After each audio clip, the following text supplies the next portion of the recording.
We're talking about G-Day. We're talking about stats, and we're going to compare it to last year. Or we're going to have a shootout between the hedges on Saturday. Maybe so. Today on Locked On Bulldogs.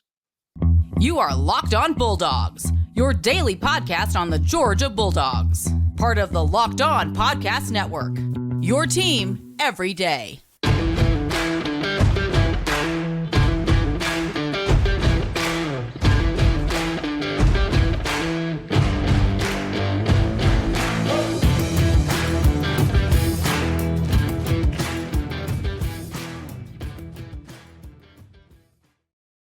Welcome back, everybody. I fixed it, Daniel. You didn't even notice, but I took care of it for us. This is Locked On Bulldogs, part of Locked On Podcast Network, your team every single day. Hey, thanks for making us your first listen.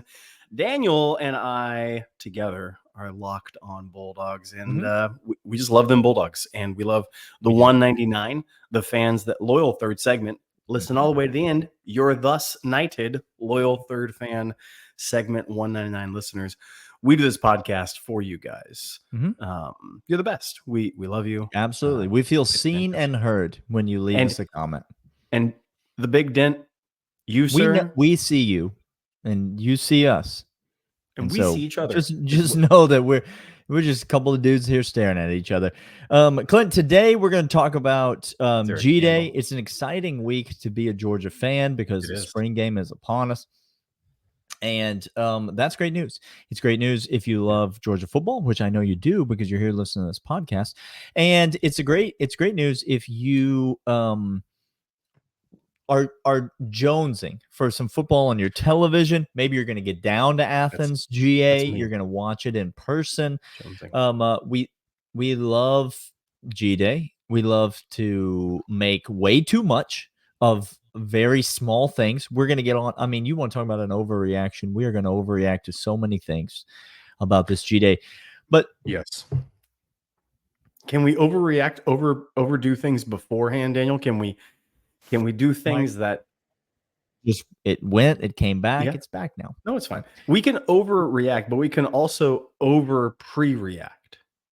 That's what we're going to do. We're going to pre-overreact, pro-react, if you will. People love the banter, Clint. And what I want to start with is stats from last year's G-Day. Yeah. And then you and I will just simply say, do we think this year's game is going to have more or less of these? And so I'm going to let you rattle off the stats, and then we'll each kind of give our opinion. We'll do a couple here, a couple in the second segment, and so on and so forth. Where do you want to start in thinking about this year's game?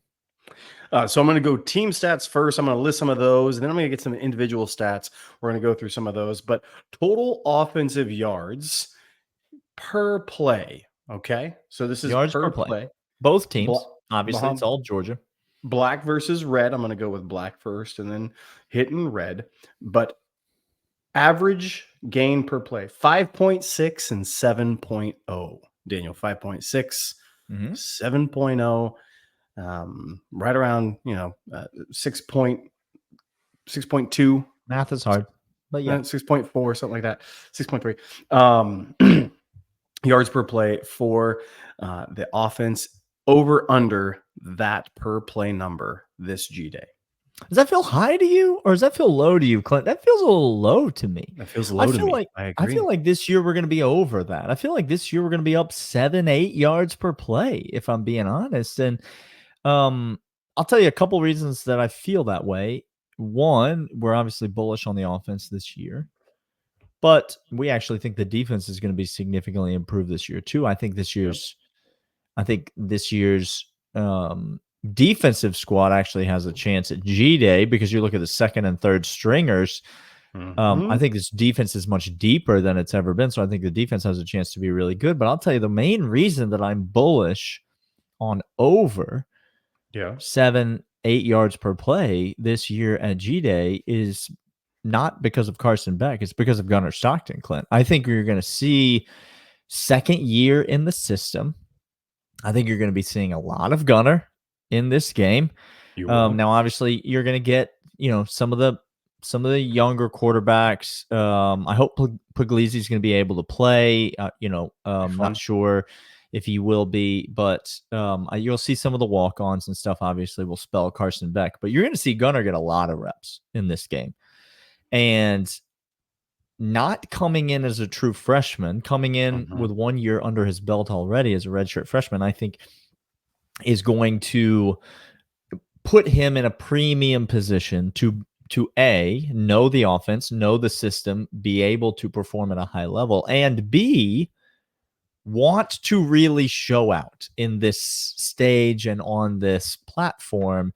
Yeah. And so while, yes, everything will be orchestrated and run the way that Kirby Smart wants it to, I do think you're going to see Gunnar Stockton potentially, with a little bit of a something to prove in this game, knowing that he is, the presumed number 2 coming into the season, but really wanting to establish himself and make a name for himself moving forward. So I like the over on yards per play this year. I like it more, like I said, around 8 or so.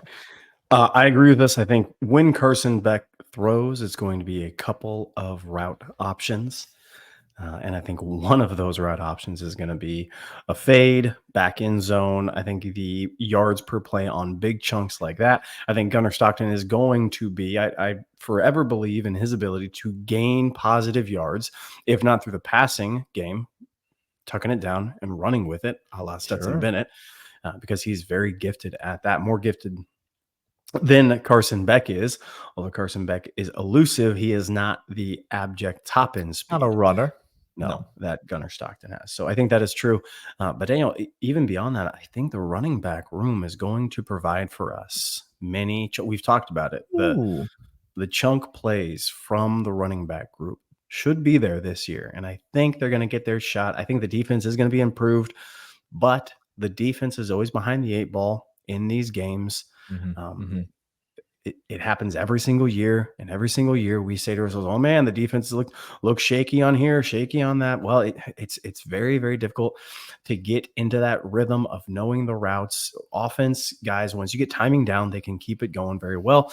Scheme blocking with this stuff is very, very simple. It's stuff you've been doing since Pop Warner. So I agree with everything you said. I think it will be up, and I'm looking for 7.5, 7.6, 7.7 yards per play, something like that.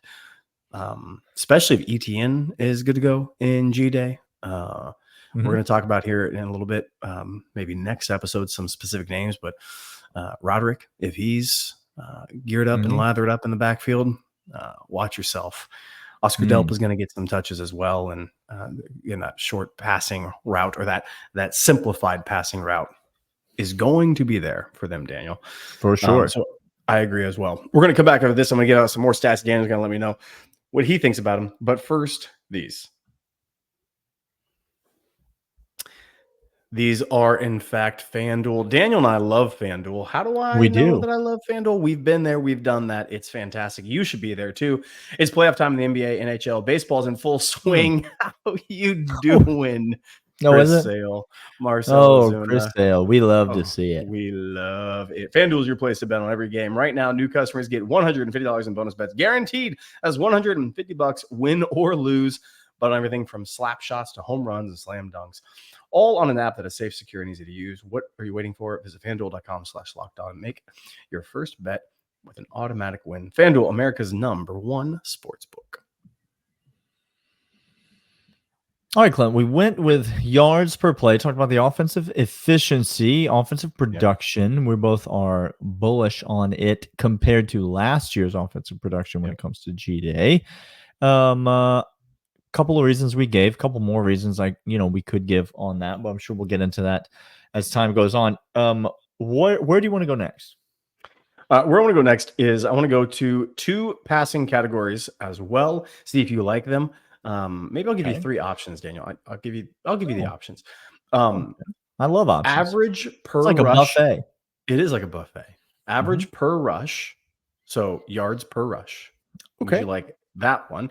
Would you like passing touchdowns, or would you like interceptions? Oh, okay. Let's save turnovers for the third segment. Okay. Because only the 199 can handle it. We'll save that. Give me both. Give me both yards per rush attempt and yards per pass attempt. Was that the second one? Passing touchdowns. Oh, passing touchdowns. Yeah. Give me both. 3 passing touchdowns last year combined from red and black teams together. So 3 passing touchdowns and yards per rush. I mean, this is not great. This is 2.6 combined. Yeah, 2.6 is the You average mentioned yards per rush. You mentioned the running game and its ability to provide explosive plays. I don't think you're going to see it at G-Day. Kirby doesn't want it. Kirby doesn't like to run the ball at G-Day. Kirby doesn't want anybody getting hurt running the ball at G-Day. He wants to make sure that there's some live tackling going on. He wants to make sure that the linebackers and the defensive backs and everybody knows the gaps that they are meant to be in. He wants to maybe check out a little bit of what he has in the backfield, but Kirby doesn't like to run the ball at G-Day. You never really see that. And so what'd you say? 2.6? 2.6. Yeah, I mean, that feels fair to me. I might go over just because one big one would go over that. And I think there's a prospect of maybe getting one big one, but you're going to see a lot of 2 yards in a cloud of dust at G-Day because, and you're not going to see a lot of it. You're not going to see a lot of run attempts. You're not going to see a lot of handoffs. You're going to see a lot of throwing and catching, blocking and tackling in space. So I think you'll see the backs get involved in the passing game for sure. I think you'll see the backs get involved in some blitz pickups, in pass protection, some and pass protections. This is key. This is the stuff that you can work on no matter what you're doing. You send a couple A-gap blitzers and you see if the offensive linemen in the center are making the checks, making the calls, and you're picking up inside to outside running backs. You need live action to figure all that out. Yeah. Give me the over on the passing touchdowns, though, Clint. 3 is not many at all. And so I think one of the reasons I'm bullish on the yards per play that I didn't mention in segment 1 is more healthy wideouts. If you remember last year at G-Day. Oh, why? No, I remember. It was thin, to say the least. There's a reason that Mekhi Muse lit up the scoreboard at G-Day. All love in the world to Mekhi Muse. There is no slander on that. Go ahead and pick your top 3 receivers from G-Day last year, Daniel. Yeah, Mekhi Muse is one of them. He's number 1. And tied for number 1. Jackson Meeks? No, Jackson Meeks had 2 receptions, 3 targets. No, not Jackson Meeks. Not who? Give me who is it? Lawson Lucky had 5 targets, 3 receptions. Yeah. And tied for number 1 with Mekhi Muse is the absolute receiving nightmare that is Cash Jones. Cash Jones, of course, yes. I didn't think of it because he's coming out of the backfield, so that was a bit of a trick question. But yeah, there's a reason the depth at wideout last year was abominably thin. So this year, there's just a lot more healthy guys. There's a lot more healthy options. You already mentioned Oscar Delp. Obviously, the aforementioned Lawson Lucky is back and ready. So the tight end room is fine. And then at receiver, again, you've just got so many more proven options, guys that are going to be available, even some of the young, talented guys that you might see get into this game. I think you're going to see a lot more downfield throws. I think it's going to result in a few more passing touchdowns and a couple of these transfer guys, Clint, maybe getting in on the mix at receiver Humphreys, and making young. We've already talked about we've seen video now. And Arian Smith, I'm stop. in your I won't corner. Stop. I'm nope. in your corner. Nope. Let the record show that only half of this podcast recognizes that last statement. I don't. Yes, that's true. Anthony Evans as well as Oscar Delp. So, and I'm over. I'm over on the passing touchdowns, and I'm probably over, but it's not going to be a prolific rushing output. No. But I do think they could get 1 20-yard gain, and that would skew the over heavily. It would. I think ETN might get some space going on. Mm-hmm. I think it might come in the form of a screen game, like again, that simple screen game. Completion attempts. I'm sorry. To your point, rushing attempts had a total of 34 rushing attempts compared to 6 on both sides, compared to 69 passing attempts. Yeah. So that's what you're going to see at G-Day. You're going to see a lot more of that. That is true. Yeah. Even if you look at the rushing attempts from, let's just take the red team. Cash Jones had 4, Clark had 2, Dejon Edwards had 3, Arian Smith had 2. Like, that's not very impressive. 2 end arounds. 2 end arounds. Yeah, exactly. And I think they just came on back-to-back plays because we didn't like the first reps. We're like, I just screwed. Do it again. Yeah. Run it back. Roderick Robinson, 11 for the black team. Sure. Brock Vandegrift, 4. So it is going to be pass heavy. It's going to be quick pass heavy. And I agree. I think passing touchdowns is going to be up, especially given a young secondary trying to find their footing. And I understand that Malachi Starks was supposed to be out spring, and this was a long time ago, and the surgery was I get that. I understand it's old news to some people, but old news is still news, and it's still good to resurface it and still good to understand and talk through it. Don't ever look at the comments of any channel whatsoever. Don't ever go to the comments. Period. For any reason. For any reason. Unless you're an Alabama fan, in which case, please continue to comment on this podcast. We love you. We sincerely every single time I say this, I genuinely love you. Congratulations on making your first Final Four and now having as many Final Four appearances as Georgia. Well, they made the Final Four. They made the Final Four. Well, they didn't win. No, it's fine. No, they made the Final Four, which was just like Nick Saban in his final year. He made the Final Four, and so you can't. He didn't win. He didn't win, but he made the Final Four. Podcast. We called the retirement on the podcast. Everybody, yeah, and we were mocked openly by openly Alabama fans. Mocked. Yeah, and now those same Alabama fans are trying to convince me that Kalen DeBoer is the guy. You're going to be the ones that are like, we never wanted him. No, a year and a half. He wasn't my coach. Was it? No, he was just a placeholder till we could go out and get the guy that we really wanted. That's the same guy. You're going to be the same guy that's going to be saying that. Energy. It's saying right now that, y'all done messed up. Let Kalen DeBoer get some success in recruiting. He was our you know what I hear? We never called Dan Lanning. Never wanted offered. Him. Never even wanted him. I hear Caleb Downs is coming back to Alabama. It's going so well over there. I hear he's coming right back. He's next. You just better watch. You better watch. He's coming. He's coming back. Don't worry. No. Don't think too much about it. Don't think too hard. I see somebody on Twitter with a stupid elephant in their tag, and then they just do the eyeball emoji. Like, I'm hearing some things. Yes, I understand. You started the thing. You started the rumor. It's your buddy Dwayne is the one saying it. Like we know you're hearing it. It's your. I don't doubt you're hearing it. It's your brother cousin Dwayne. That's the one that's saying it. By the way, people just want to know. Nobody else talks about other fan bases on their podcast, Daniel. We should only stick to Georgia stuff. Is what I'm trying to tell you. Okay. Well, but it's part of the banter, and people love the banter. So people love the banter both ways. You can't have it both ways. I was going to ask you a question, but we spent the whole time doing banter. I was going to ask Makai Muse. You know what? I'm going to save it. We're going to come back after this for the 199. But first, these.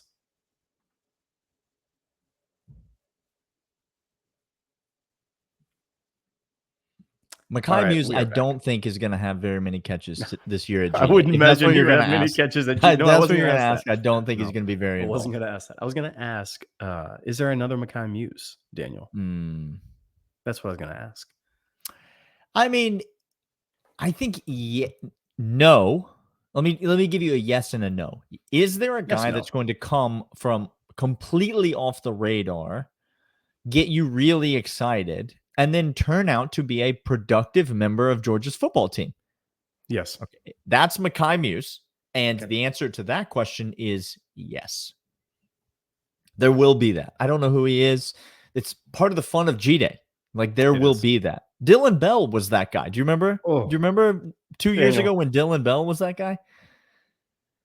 And Carson Beck was in there pitching lasers to Dylan Bell, and we were like, "Wait a minute, hang on, what? Who's this? Who's this guy?" I just literally got a chill down my back. Yeah.